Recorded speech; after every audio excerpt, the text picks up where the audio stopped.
কাঞ্চনপুর আদালতে চাঞ্চল্যকর অপহরণ এবং হত্যা মামলার এবার শুনানি শুরু হয়েছে।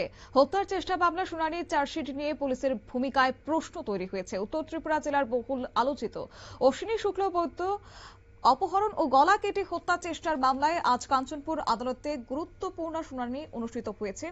আদালত চত্বরে সকাল থেকে ছিল তীব্র চাঞ্চল্য। মামলার অগ্রগতি, তদন্তের ধরন এবং অভিযুক্তদের জামিন প্রসঙ্গ নিয়ে সাধারণ মানুষের মধ্যে ব্যাপক আগ্রহ লক্ষ্য করা যায়।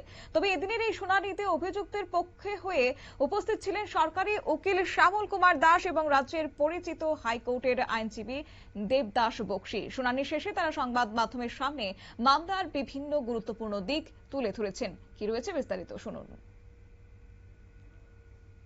কাপড় দিয়ে আর ওই ভদ্রলোকটা স্পষ্ট গলার আওয়াজ শুনিয়া আইডেন্টিফাই করতে পারছে আসামিটি ওই লোকটা। হ্যাঁ, সুতরাং এটা ক্রিস্টাল ক্লিয়ার যে ওই লোকটা তো আসামি, একদম এটা পুরো পরিষ্কার। আমরা এখন ঘটনা হয়েছে 45 দিন কমপ্লিট হয়েছে এখনো পর্যন্ত। ডিটেনশন পিরিয়ড 60 ডেজ, 60 দিন। এর ভিতরে মানে চার্জশিট দিতে লাগে, এটা পুলিশকে আমি জানিয়ে দেব। তো এই হলো আমার আর কি। আজকে আমরা হিয়ারিং করেছি। তো আজকে আমাদের এই হিয়ারিংয়ের সঙ্গে প্রসিকিউশনকে অ্যাসিস্ট করেছেন আমাদের দেবদাস বক্সী, উনিও এসছেন। এই আপনি কি সরকার পক্ষ থেকে? আমি সরকার পক্ষের উকিল, আমি PP in-charge Kanchanpur, Shyamal Kumar Das. Case number 0726। এটা আসামি সুবল দাস ভার্সাস আদার্স। হ্যাঁ, এই কেসটা সেকশন হচ্ছে under section 106, 109 subsection 1, 118 subsection 2 and 140 of BNS.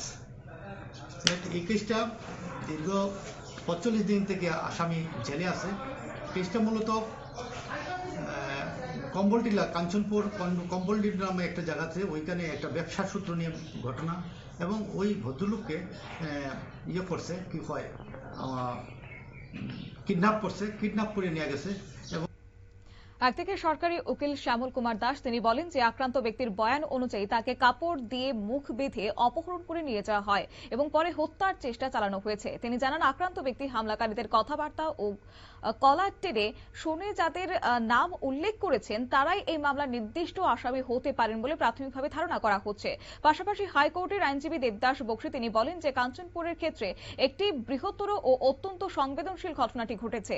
ঘটনার সূত্রপাত ব্যবসায়িক দ্বন্দ্বকে কেন্দ্র করে হয়েছে বলে প্রাথমিকভাবে উঠে আসছে। তবে অভিযোগ অনুযায়ী সুবল দাস সহ আরো কয়েকজন মিলে আক্রান্ত ব্যক্তিকে অপহরণ করে এক স্থান থেকে অন্য স্থানে নিয়ে যাওয়ার চেষ্টা করেছে বলে প্রাথমিকভাবে অনুমান।